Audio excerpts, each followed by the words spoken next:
Hi friends, welcome back to my YouTube channel study lover RB. ये हमारे vision IAS PT polity की PT 365 की series चल रही है। हमने अपने 3 टॉपिक कंप्लीट कर लिए। आज हम पढ़ेंगे इसका 4th टॉपिक, जो कि है लोकसभा का अध्यक्ष, स्पीकर ऑफ लोकसभा। तो ये भी सुर्खियों में क्यों है?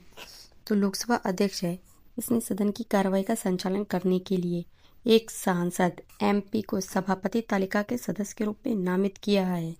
अन्य संबंधित तथ्य। तो लोकसभा की जो प्रक्रिया तथा कार्यकाल संचालन नियमावली का नियम 9, सत्र के प्रारंभ में अथवा आवश्यकता अनुसार लोकसभा अध्यक्ष अधिकतम 10 सांसद हैं, उनको अध्यक्ष के पैनल के रूप में नामित कर सकते हैं। अध्यक्ष एवं उपाध्यक्ष की अनुपस्थिति अगर है तो उसमें पैनल में सम्मिलित कोई भी सदस्य सदन की कार्रवाई की अध्यक्षता है वो कर सकता है। लोकसभा अध्यक्ष के बारे में तो अनुच्छेद 93 में क्या दे रखा है? लोकसभा अपने 2 सदस्यों को अध्यक्ष और उपाध्यक्ष इसके रूप में चुनती है। यह चुनाव राष्ट्रपति द्वारा निर्धारित तिथि पर सदन में उपस्थित और मतदान देने वाले सदस्य हैं, उनके साधारण बहुमत द्वारा किया जाता है। पद की स्थिति। तो लोकसभा का जो अध्यक्ष है वो सदन का पीठासीन अधिकारी, प्रमुख तथा प्रतिनिधित्व होता है। हम इसके कार्यकाल की बात करें तो अध्यक्ष लोकसभा के विघटन के बाद भी नई लोकसभा की पहली बैठक जो होती है उसके ठीक पहले तक अपना पद रिक्त नहीं करता है और वह पुनर्विचारण के लिए भी पात्र होता है। मतलब एक बार अध्यक्ष बनने के बाद दोबारा भी वो अध्यक्ष बन सकता है। पद मुक्ति ये अनुच्छेद 94 में दे रखी है। सदन के तत्कालीन सभी सदस्यों के बहुमत से पारित एक प्रस्ताव है उसके द्वारा बशर्ते कि ऐसा प्रस्ताव प्रस्तुत करने से पहले कम से कम 14 दिन का नोटिस दिया हो। मतलब अगर इस लोकसभा का जो अध्यक्ष है इसको मुक्ति करना है तो सदन के जो तत्काल सभी सदस्य हैं उनके बहुमत से एक प्रस्ताव पारित होना चाहिए। और ऐसा प्रस्ताव प्रस्तुत करने से पहले क्या करना है, कम से कम जो 14 दिन है उनका नोटिस उसको पहले दिया जाना चाहिए। जब अध्यक्ष स्पीकर है उसको हटाने का प्रस्ताव विचाराधीन हो तब वह जो सदन है उसकी बैठक की अध्यक्षता नहीं कर सकते हैं। हालांकि वे सदस्य उसके रूप में सदन में उपस्थित रह सकते हैं। हालांकि वे ऐसे समय में सदन की कार्रवाई में बोल सकते हैं और उसमें भाग भी ले सकते हैं तथा सदस्य के रूप में मतदान कर सकते हैं, लेकिन मतों की बराबर होने की स्थिति में निर्णायक मत नहीं दे सकते थे। मतलब इसके अलावा कोई और प्रस्ताव आता था तो उसमें जो अध्यक्ष हैं वो अपना मत बराबर होने की मतलब टाई होने की स्थिति में देते थे, लेकिन उनको अपने पद मुक्ति के उससे संबंधित जो भी प्रस्ताव आया है उसमें ऐसा वो नहीं कर सकते हैं। उनको मतदान है सदस्य के रूप में पहले ही करना होगा। ऐसी कंडीशन में निर्णायक मत नहीं दे सकते। अध्यक्ष या स्पीकर है, इसके मुख्य कर्तव्य क्या क्या हैं?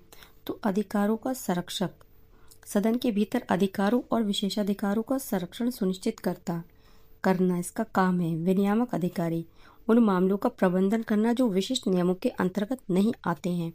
गतिरोध निवारक, तो संसदीय निर्णयों में मतों की समानता होने पर गतिरोध को खत्म करने के लिए निर्णायक मत का अपना प्रयोग करना मतलब टाई होने पर ये प्रयोग करता है। संयुक्त सत्र के पीठासीन अधिकारी, संसद के दोनों सदनों की संयुक्त बैठक की अध्यक्षता करना। जब लोकसभा और राज्यसभा उसकी संयुक्त बैठक होती है तब उसकी अध्यक्षता करता है, तो वो कौन करता है? वो लोकसभा का अध्यक्ष करता है। और क्या काम है? अनुच्छेद 110(4) है, इसके तहत जो धन विधेयक प्राधिकारी है, तो जो अध्यक्ष है वो ये निर्धारित करता है कि कोई विधेयक है वो धन विधेयक है या नहीं। ये सारे काम लोकसभा के अध्यक्ष मतलब स्पीकर के कर्तव्य हैं। लोकसभा के उपाध्यक्ष के बारे में पृष्ठभूमि। तो ये भारत सरकार अधिनियम 1919 है, उसके तहत 1921 में अस्तित्व में आया था। सर्वप्रथम कौन उपाध्यक्ष बने थे? सच्चिदानंद सिन्हा बने थे। और ये कौन से थे? ये अस्थायी अध्यक्ष थे विधानसभा के पहले, और ये केंद्रीय विधानसभा में इस पद पर आसीन हुए थे। M.A. अयंगर ये स्वतंत्रता के पश्चात प्रथम निर्वाचित उपाध्यक्ष थे। चुनाव। तो लंबे समय से चली आ रही परंपरा के अनुसार उपाध्यक्ष का पद विपक्ष के सांसद को दिया जाता है। लोकसभा की प्रक्रिया एवं कार्य संचालन नियमों के अनुसार उपाध्यक्ष DS है उसका चुनाव ऐसी तिथि को होगा जो अध्यक्ष है उसके द्वारा निर्धारित की जाएगी। किसके द्वारा? अध्यक्ष के द्वारा निर्धारित की जाएगी। पद त्याग और पद से हटाया जाना। तो अनुच्छेद 94 में पद के रिक्त होने, पद त्याग और हटाने की प्रक्रिया का उल्लेख है। ध्यातव्य है कि जो लोकसभा उपाध्यक्ष है उसको सदन के सभी तत्कालीन सदस्यों के बहुमत से पारित प्रस्ताव द्वारा ही हटाया जा सकता है। अध्यक्ष अपना पद त्याग पत्र उपाध्यक्ष को सौंपता है, जबकि जो उपाध्यक्ष है वो अपना त्याग पत्र किसको देता है? वो अध्यक्ष को देता है। कर्तव्य अनुच्छेद 95 इसके अनुसार जो अध्यक्ष है उसकी अनुपस्थिति या रिक्ति की स्थिति में उपाध्यक्ष उसके कर्तव्य का निर्वहन करेगा। मतलब अगर जो अध्यक्ष है वह अनुपस्थित है, वो उपस्थित नहीं है सदन में, तो काम कौन करेगा? उसका उपाध्यक्ष करता है। सदन की बैठकों की अध्यक्षता करते समय जो उपाध्यक्ष है DS है, इसके पास अध्यक्ष के समान ही शक्तियां होती हैं और इनके निर्णयों के विरुद्ध कोई अपील भी नहीं की जा सकती है। नेक्स्ट टॉपिक है हमारा दल बदल विरोधी कानून, एंटी डिफेक्शन लॉ। तो ये अभी सुर्खियों में क्यों है? तो हाल ही में जो उच्चतम न्यायालय है उसने पदी कौशिक रेड्डी बनाम तेलंगाना राज्य 2025 बाद है। इसमें तेलंगाना के 10 विधायक हैं, उनसे जुड़ी अयोग्यता याचिकाओं पर अध्यक्ष की दीर्घकालिक निष्क्रियता की निंदा की है। अब दल बदल विरोधी कानून क्या है इसके बारे में देख लेते हैं। तो दल बदल विरोधी कानून है उसमें उन विधि निर्माताओं को अयोग्य ठहराने का प्रावधान किया गया है जो अपनी राजनीतिक दल की टिकट पर निर्वाचित होने के बाद स्वेच्छा से अपने दल की सदस्यता छोड़ देते हैं। इसे 52वें संशोधन अधिनियम 1985 के माध्यम से 10वीं अनुसूची है उसमें शामिल किया गया था। यह सदन के किसी अन्य सदस्य की याचिका के आधार पर किसी विधायिका के पीठासीन अधिकारी द्वारा दल बदल के आधार पर विधायकों को अयोग्य ठहराए जाने की प्रक्रिया निर्धारित करता है। जो पीठासीन अधिकारी है उसके लिए अयोग्यता की याचिका पर निर्णय लेने हेतु किसी समय सीमा है उसका उल्लेख नहीं किया गया है। अदालती जो पीठासीन अधिकारी उसके द्वारा मामले पर निर्णय लेने के बाद ही हस्तक्षेप कर सकते हैं। 1950 का मूल संविधान है उसमें राजनीतिक दल शब्दावली का उल्लेख है वो नहीं किया गया था। इसे स्पष्ट रूप से 10वीं अनुसूची के माध्यम से संविधान में शामिल किया गया था। दल बदल विरोधी कानून ADL है। इसके अंतर्गत निरर्हताएं और अपवाद।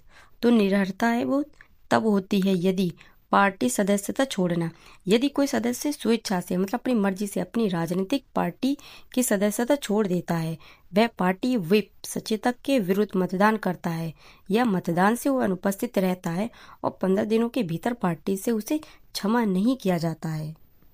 मतलब अगर कोई सदस्य है वो जिस पार्टी से जीता है उसकी अगर सदस्यता वो छोड़ देता है तो वह क्या होगा? निरर्हित हो जाएगा। यदि उसने अपने पार्टी के विरुद्ध मतदान किया है तो भी हो जाएगा वो निरर्हित। यदि उसने 15 दिन के भीतर पार्टी द्वारा उसे क्षमा नहीं किया जाता है तो भी हो जाता है, वो उसको निरर्हित घोषित कर दिया जाएगा। यदि कोई निर्दलीय निर्वाचित सदस्य चुनाव के बाद किसी राजनीतिक दल में शामिल हो जाता है, मतलब अगर कोई इंसान निर्वाचित हो गया है और वो निर्दलीय किसी भी दल से नहीं है और बाद में वो दल में शामिल हो जाता है, तब भी उसकी निरर्हता हो जाएगी। थर्ड है, यदि कोई मनोनीत सदस्य अपनी सीट ग्रहण करने के 6 महीने के बाद किसी राजनीतिक दल में शामिल होता है तो। अब अपवाद क्या है? यदि किसी पार्टी के 2/3 विधायक विलय का समर्थन करते हैं तब इसे निरर्हता अयोग्यता नहीं माना जाएगा। लोकसभा अध्यक्ष या राज्यसभा के सभापति अपनी पार्टी या दल से त्यागपत्र दे सकते हैं निष्पक्षता के लिए और पद छोड़ने के बाद फिर से वो दल में शामिल हो सकते हैं जिस भी दल से वो रिलेटेड है उस दल में। 10वीं अनुसूची है उसके संदर्भ में न्यायिक निर्णय।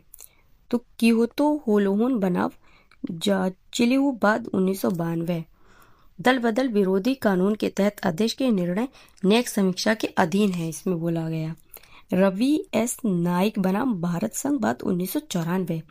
तो इसमें निर्णय दिया कि अध्यक्ष को एक राजनीतिक व्यक्ति के बजाय एक तटस्थ निर्णायक के रूप में कार्य करना चाहिए। थर्ड है कर्नाटक विधायकों की अयोग्यता से संबंधित बात 2020। तो संसद अध्यक्ष से अयोग्यता की शक्तियों को एक स्वतंत्र अधिकरण को हस्तांतरित करने पर विचार किया जाना चाहिए।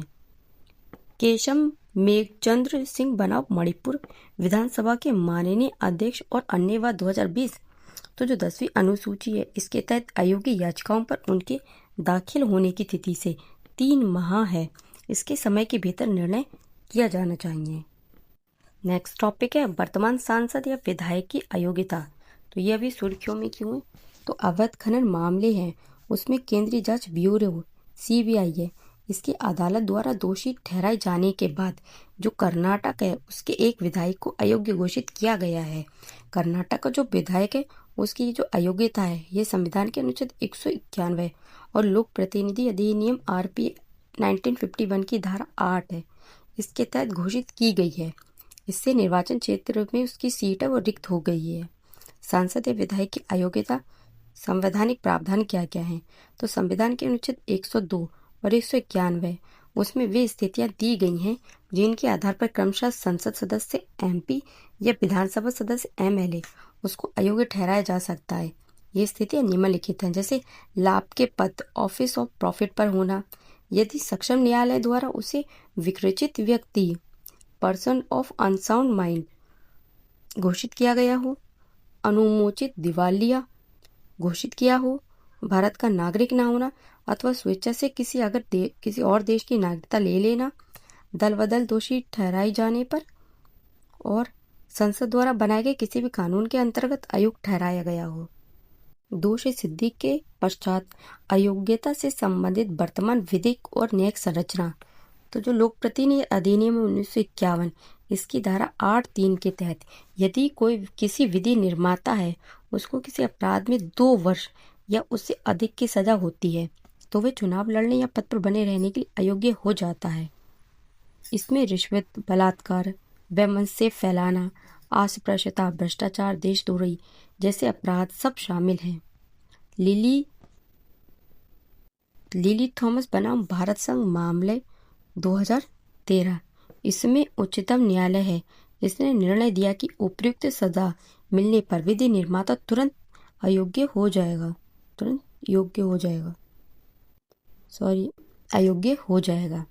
मनोज नरूला बनाम भारत संघ 2014, तो उच्चतम न्यायालय ने कहा कि आपराधिक पृष्ठभूमि वाले व्यक्तियों को मंत्री नियुक्त करने पर कोई कानूनी रोक नहीं है, लेकिन प्रधानमंत्री है उसको ये परामर्श दिया है कि वे ऐसे व्यक्ति को अपने मंत्रिपरिषद में शामिल करने से बचें।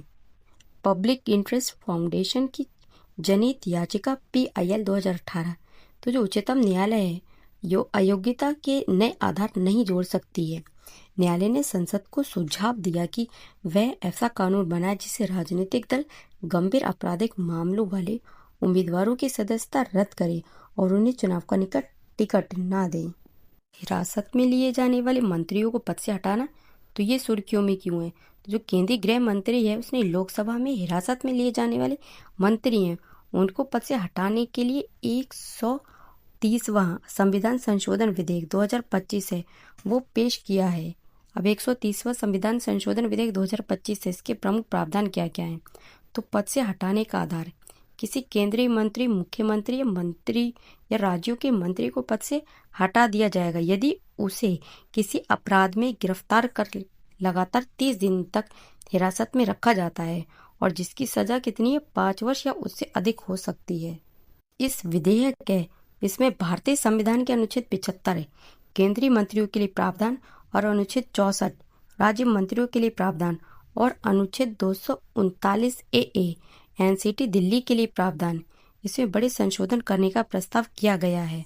अब पद से हटाने की प्रक्रिया, तो केंद्रीय मंत्री प्रधानमंत्री को छोड़कर राष्ट्रपति को प्रधानमंत्री की सलाह पर 31वें दिन ऐसे मंत्री को उसके पद से हटाना होगा। यदि प्रधानमंत्री 31वें दिन कोई सलाह नहीं देता तो मंत्री स्वतः 31वें दिन से पद मुक्त हो जाएगा। राज्यों के मंत्री मुख्यमंत्री को छोड़कर इस मामले में भी ऊपर की तरह समान प्रावधान लागू होता है। इसमें राज्यपाल मुख्यमंत्री की सलाह पर कार्य करेगा। यदि मुख्यमंत्री 31वें दिन तक सलाह नहीं देता तो मंत्री स्वतः मुक्त हो जाएगा। फिर है दिल्ली के मंत्री मुख्यमंत्री को छोड़कर प्रधानमंत्री या मुख्यमंत्री केंद्र राज्य दिल्ली। पुनर्नियुक्ति पर कोई रोक नहीं।